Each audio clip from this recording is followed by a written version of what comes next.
Yes, welcome everyone here to the Smash Sports Show right here on Smash FM here on a Tuesday here in Melbourne. Of course, let's go across to our friends over in the US, and we're heading to Santa Barbara, California. Of course, being with the Red Hot team at the moment, they're currently sitting with they almost complete the sweep in December because they got one more game to go this weekend to try and make it a 5-game sweep of the month of December. And, of course, we've got two very special guests joining us from the Santa Barbara women's basketball team to join us to tell us a bit about it. Thanks both of you for joining us. Thank you. Thanks for having us. No worries. Well, I'll get both of you to introduce yourselves and tell us what position both of you play on the court. My name's Taylor. I'm from Australia, and I'm a guard. My name's Isla. I'm from Moraga, California, here in the US, and I'm a center.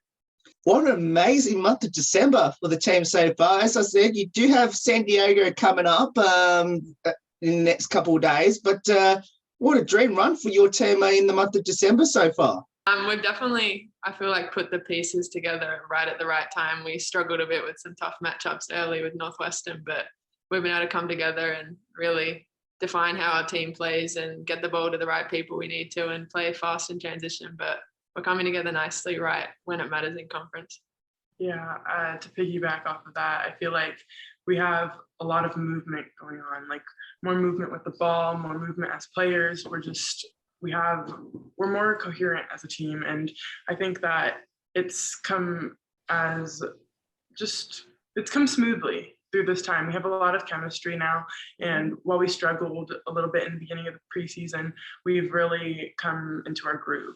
Now, out of those 4 games that you've won so far, you've won by more than 10 points in all those games, including a whopping 89-point win as well. How do you go through a game like you played at home to Posada, who you won by 89 points, 117-28. How do you go through the motions of that game, even though the game was pretty much over early? I think we really just wanted to focus on us and get through our sets and get through transition. We knew it would be an easier game just coming into it with their record and where they come from, but we just wanted to focus on us and focus on not turning the ball over and just getting through our sets and transition stuff. Yeah, it was just like any other game. It was just about playing hard and making sure we smoothed out the areas that we needed to in our game.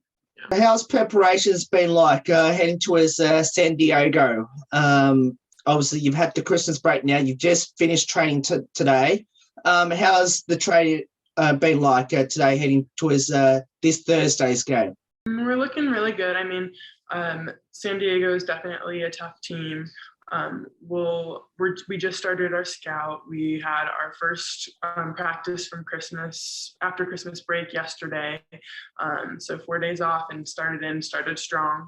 And I think they're a really tough competitor, but I think if we play our game, I think we could really do this.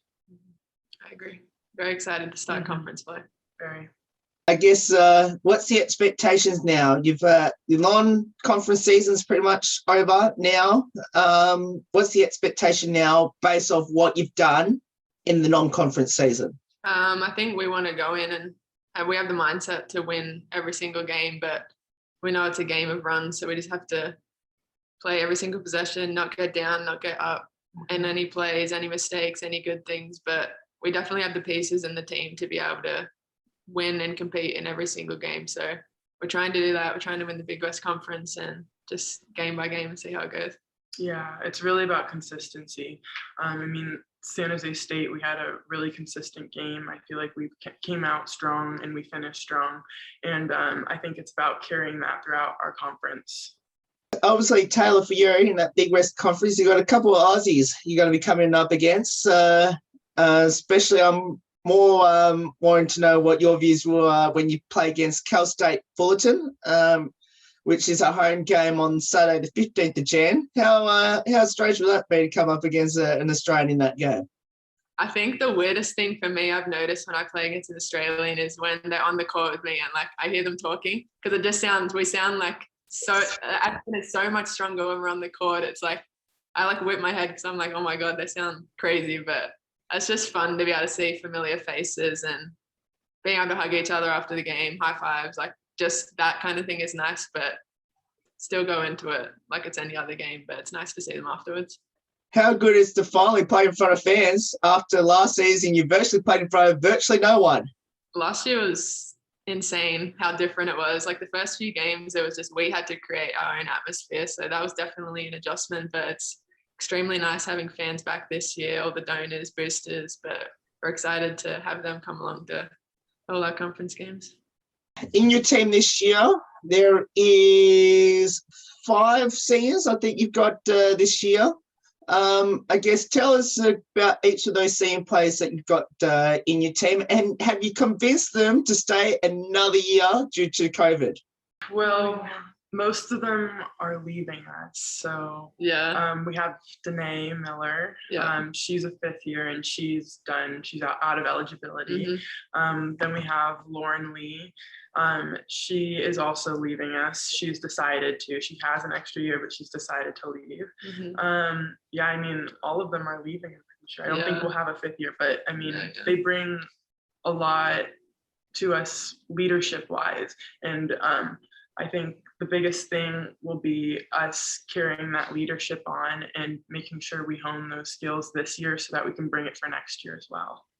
Taylor, you're one of those seniors on the team, I believe, unless the information is incorrect. So you must have set the record straight. Are you a senior at the moment or not? I am a senior, but I will be taking my 5th year next year. Okay, cool. All right, good. That's so. Coming back. We have her classified as a junior right now, Yes. so that's why, That's very confusing. Technically, on the board, I'm a junior. Class senior. I don't know what to tell people, but none of us know. I'm like a junior senior. Okay, at least I didn't get my information incorrect then. So how have both of you? How special is it to play with each other in the team, and how's that friendship bond been on and off the court for both of you? Well, I feel like we clicked straight away as friends because we're both very similar personalities, quiet, like to keep to ourselves, but still like love to hang out with each other and stuff like that. So on the court, like I feel like we had a connection like almost straight away. Like we kind of know where each other are going to be. It's really fun playing with her with a post finally compared to last year, but she throws me some really smooth passes right over the top. It lands right in my hands. And same thing, back to the 3-point line, she'll hit me on the toes. It's awesome. Yeah. But I mean, off the court, we're just straight away, we were really good friends. And I mean, it's been really nice ever since. I mean, we get along really great. Do anything for Christmas together? So since Taylor doesn't go back home, she stays here, but she stayed with Jenny and Sherry, one of our donors, and she can tell you about that. But I went home and I spent time with my family for those 4 days. Yeah, so a couple of the donors took me in, which was very nice of them. Had a nice lunch, hung out with them, but they made it feel like a Christmas away from home, which is really special. They're like our second family, honestly. We're always over there. Yeah, they're super nice.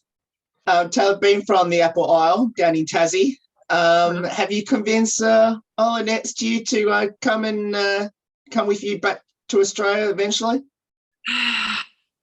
It would definitely be nice for her to come play in Australia, but we'll see. I definitely want to come back and play at home. I'll try and recruit as many people as I can to come home, but I'm excited to do that after UCSB. Something to look forward to. Yeah, Taylor brought it up, and I've been thinking about it. I was like, it'd be cool if we played together. That would be very cool. Let's talk a bit about your coaches now. Tell us how amazing your amazing coaching staff has been this year for the team. Yeah, they've been super good. All the assistants, Bonnie, our head coach, just always learning, always sponging in as much information as we can from them. They're always, all the assistants, I feel like, have something different they bring and can tell us and stuff like that. And then Bonnie just leads us all into battle. But I love them all. I have great relationship with them all. They're really good. Yeah, we tend to get really close with our position coaches. So like, I feel like we all have this like special bond with each coach, but like there's something different with that position coach too. So I think it's just really great to have them around and like supporting us, not just in basketball, but in life. How did both of you get involved in basketball, and why did you choose it? I personally started out with like camps and like those little kid events, and like I played like all the sports, but like eventually like I settled on basketball just because I loved it, and I like the competitive aspect of it, how 1 minute you were playing offense and the next you'd be back on defense. It was a fast-paced game, which I liked. And yeah. I think for me, honestly, I started playing because my brother was playing and I just wanted to go wherever he was going, but I just played for the local club at home just because my brother did. And then I just, like Isla said, I played a lot of sports, but fell in love with basketball. You might as well give your local basketball association back in Tassie a bit of a shout out and how important they've been throughout your basketball journey to where you are now. Yes, Wellington, but now the Southern Wolves. I love them. I will continue to play for them probably when I go home as well, but same club since I was like 8. Love playing with them. All my coaches, very thankful for all of them, but yeah, love everything about Tassie back home. You had a chance to return home at all? I went home in May of this year, did the quarantine for 2 weeks in Sydney, and then my head coach Bonnie let me leave a couple of weeks early compared to the rest of the team so I could do that quarantine and then still get 2 months with my family, which was nice. But I went about a year without seeing my family because of COVID, but very nice to be reunited with them. What would be a highlight throughout both your basketball journeys so far? For me, maybe getting Big West freshman was a big accomplishment. And I honestly, going into my freshman year, wasn't expecting anything. I just was, hoping to get some minutes here and there. But, things happened and our post player got hurt. So I had to step in and, I ended up having a really great season. So I'm proud of myself for that. Yeah, for sure. I think for me, besides college, probably going to the AIS was like an awesome thing. I feel like everyone strives to do that when you're a kid in Australia. So going there and then playing for Australia was pretty special. But also, I guess, honorable mention Big West last year was kind of cool. I had no idea that I would even be mentioned for it, let alone got it. But yeah, lots of good things that have happened along the way. What does the sport of basketball mean to both of you, and especially being there at Santa Barbara? I think for me, I kind of put it the way that I'm kind of representing everyone that's helped me along the way, like representing my family and everything, especially an Australian being in America. I feel like I'm representing a lot of the Australians as well. But I just love the sport to death. So I just go in and play as much as I can, as hard as I can, and play for everyone who's helped me. Yeah, I think that's the same for me as well. Like, just it shows playing basketball in college and achieving this dream. It really has just proven and shown that all the hard work that my family has put into this and my coaches have put into me, it's paying off in that I'm doing this for them too, as well as my education too. Free education. Oh, you're from Aurora there at California, which obviously I think St. Mary's is currently in your hometown. Obviously you've gone to Santa Barbara. Taylor, of course, you just transferred from Colorado State a couple of seasons ago. Why did both of you choose Santa Barbara? I chose UCSB mostly because I really got to know the coaching staff really well, and I really liked Bonnie, and I got along with everyone. I came here, I enjoyed my visit, and then I was really honing in on the academic aspect of it too. And UCSB has really great academics. And then lastly, I wanted to stay close to home, but not be super close like St. Mary's. And UCSB was a great choice for that. I think for me, because I couldn't take a visit when I was transferring, I was really wanted those relationships with the coaches so I could trust them and be comfortable when I did eventually come. But honestly, the program, from what I saw of the campus, they were just, everything they sold me was just beautiful. And then the huge thing for me, like Isla, was the relationships with the coaches. They were absolutely awesome in the whole recruiting process. Coach Nate would message me every morning, what did you have for breakfast? Talk about movies, everything. They were just awesome people to play for. So do either of you have a long and short-term goals in the sport of basketball after college? I think for me, I want to play as long as I can, wherever that is. I want to represent Australia and play back home, WNBL, all of that. But just wherever it takes me, I'll go. I didn't really have plans for playing after college. I mean, I've really thought about it recently because after Taylor mentioned it, and my post coach Kai always kind of said, at least 1 year, it's always great to have that experience. And, I thought about it more, and, 1 year like overseas or like playing somewhere might be a good option for me. But, at the end of the day, I mean, academics is a great place to start too and have a career out of it. Well, is coming to Australia maybe one of those options? Yeah, actually, definitely thinking about it. My next question is, what would be your advice to people that should get involved in basketball? I would just say, have fun with it. Don't ever take it, especially when you're young, don't take it crazy seriously. Just learn how you are good playing, play positionless, play how you want to play, and then just once you want to start taking it seriously, just be a sponge and take in as much information as you can. Yeah, we're always told basketball is a game of mistakes. And that's one thing, you make a mistake, you get down on yourself. Like, it happens a lot. But, like, you just got to push through. And it's like basketball happens quick. Things happen really fast. So you just got to move on to the next. So, yeah, just do what you can. But don't be too hard on yourself. Finish up with a couple of light-hearted questions about your teammates there at UCSB. Firstly, who had the most embarrassing moment on the court this season, and what was it, knowing that you've played 9 games already this year? No one's really fallen into chairs or even anything like that. Like during practice. Oh, yeah. Anya? Was it Anya? It was Anya. She went to, so we have the courtside chairs, and she went to chase the ball over, put her hand on it, and then obviously the chair flipped over. The chairs like fold in, so like if you put your hand on that side, your arm will go through, and then Taylor's almost done it before too. I saw it. Yeah, it was like slow motion watching it. I was like, Taylor.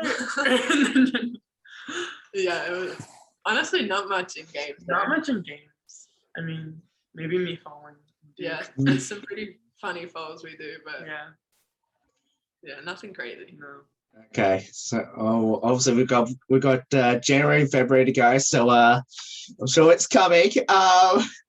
Any funny game day photos, like facial expressions that you're like, oh, why did they capture that? Well, Alyssa has some funny ones. We took one at Northwestern, and she was in the background. And she's just always cheesing or doing something funny. She's the funniest on the team. Funniest person. So funny. Oh my god. She'll just always be doing the wrong thing at the wrong time. Just be like crazy stuff. So funny. Yeah. She doesn't even try. It comes naturally. Yes. She's awesome. I'm gonna find that photo now. So my next question I want to ask is, well, I think she might be in the next question anyway. Who's the comedian, the best singer, and the best dancer on the team? Singer and dancer would be Danae Miller. She's got that. She's got the lungs. She's got the moves. She's got everything. Funniest would be definitely Alyssa and Anya together. The duo is unbeatable. Comedic duo. Yes. Everyone's kind of funny in their own different ways, but they are just never fail at any given moment to be funny. Yeah, Alyssa, Marin, Anya choice. Funniest.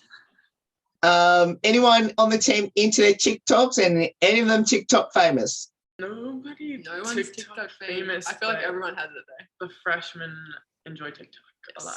They love TikTok. Yes, it's always the ones making the TikToks are Kennedy Johnson, Laurel Rockwood, and Callie Cooper, and Anna Lily. Yeah. Why not?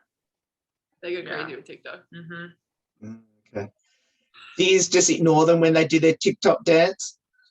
We turn the other way and just go to the locker room. Yep. Sometimes we join in, but most of the time it's so funny. Taylor, I have to ask you these next 3 questions, and I always ask when I have Aussies on the show that are over there in college. First question is, have you convinced any of your teammates to come with you and visit you down in Tassie, other than Isla, who's sitting next to you? Isla, I mean, I'll say it to Danae Miller, but I don't think she wants to come to Australia. They always, whenever I say you guys should come to Australia, they're like, no, we don't want to see the spiders. We don't want to see the. We do not have anything. We have the crazy stuff, but like I've never seen anything crazy. Yeah, literally. I've been. Yeah, it's not as bad as people say. No. Yeah, I didn't we agree. Yeah. I mean, I saw it like when they would like, if you go to like a zoo they or would something, show. you would show. Yeah, no, I haven't seen it like in a house. Yeah, no, that is just freak accidents, like the snakes in the toilets. Like that doesn't happen in real life. That's like 1 in a million things. Okay, so still need a bit of convincing there. So how's the Aussie accent going around your teammates? I feel like initially, like even Coach Bonnie, she like, I have to repeat myself a lot, and I get very patient and comfortable with it. But I feel like everyone's pretty good with my accent. Like some people still get amazed by some words I say. Like Anya Choice will never fail to be amazed by how I talk. But I feel like I speak normally. She likes your They've American adjusted. accent. Yes, when I put on my American accent, they were. Oh. I'm not doing it right now. So have you lost a bit of the Aussie accent, Taylor? I feel like when I hear other Australians, I don't sound as strong as them, but I feel like I still sound pretty Australian. Yeah. I don't sound American. No. But Okay. So my next one I'm going to ask as well. Have you convinced any of your teammates we got kangaroos as pets? people ask, and I'll be like, no, but where I live, I will ask. Like it's a lot of the freshmen though. I'm gonna throw Kennedy on the bus. Yeah. Kennedy the other day, she says to me, do you guys celebrate Christmas in Australia? Kennedy, we do. We 100% do. But it was just the way she said it. Like she was dead ass serious. I was like, oh my goodness. But I told her I wouldn't tell anybody, but I just told her. You posted it on Snapchat. I did. I posted on my Snapchat story. I was like, this cannot go unsaid. There's been funny questions, but nothing's out of question that they'll ask me. That's just funny. I think the whole of Australia will know now that apparently we don't celebrate Christmas down here. There you go. Do either of you have a pre-game superstition or ritual? Well, you have the Gatorade shoes. Oh yeah, I always eat 3 Gatorade chews in the pre-game talk, like 36 minutes before the game, and then I'll have the other 3 at halftime. I never eat any more or any less. Even if I feel really good, I'll always eat them. But other than that, I just listen to music and put my mouth guard in my right sock every game. Yeah. I don't know. I Nothing mean, crazy. our game day is pretty laid out for us. Yeah. So it's like there's always a routine anyway. But like there aren't really like small things that I do. Yeah. I'm not that superstitious. Yeah, Thank God. Last Because that would be really stressful for me. Very. 2 questions I'm going to ask is the first one, we mentioned about embarrassing moments a moment ago. Any like silly, funny moments, or has anyone copped a falcon with the ball to the head? Elaine did. It was so bad. I'll let her tell you. In practice, the one that Laurel so Laurel, one of our freshmen, had our brand new basketballs, so they were very hard, very pumped up, and she said that Taylor called for the ball, and Taylor was not around anywhere. Taylor was not calling for the ball, so when she threw the ball, it hit me smack in the face. We were just jogging to the next drill. Yeah, it took me out. I had to sit and wait for that drill to be over because my head was spinning. Everything was spinning. Oh my god. And she continues to throw things at my head to this day. A jersey. Another ball hit me. It's yeah. Yeah. She got it out for her. Yeah. Right, okay. Have you ever spoke to her about this? Oh yeah. Oh yeah. She doesn't mean to. It just keeps happening. She's like, I'm so sorry. Me too. It happens. I'm used to it. I should just keep a lookout all the time. Keep my head on a swivel. Okay. So my last one is, and I actually love the t-shirt that you're wearing at the moment too. I think it says hate has no home here. I think it says. I guess how special is that? And I'm assuming it's sending a pretty important message. Yeah, we got a lot of these shirts last season, Black Lives Matter shirts. We wore them before in our warm-ups before games, but it's really important just to send the message and continue to keep sending the message that we're all united and together, and sending the message out to everyone in the world. Yeah. Very special. Well, both of you, thank you so much for giving up your time to join us. It's awesome having both in the show. It's fantastic to watch your team play, especially the last couple of games that you've played so far. Best of luck against UC San Diego coming up at home this Thursday. And let's hope that winning streak continues, currently at 4, and hopefully make it 5 as we dive into that conference season. Fingers crossed. Yes. Thank you for having us. Yes, thank you. No worries. And that's Taylor Nyler there joining us from the UC Santa Barbara women's basketball team. Of course, as I mentioned, that game against San Diego is on ESPN Plus, of course, on Friday morning our time. There's more on the Smashboard Show right after this. Don't go away here on the 10th year celebration.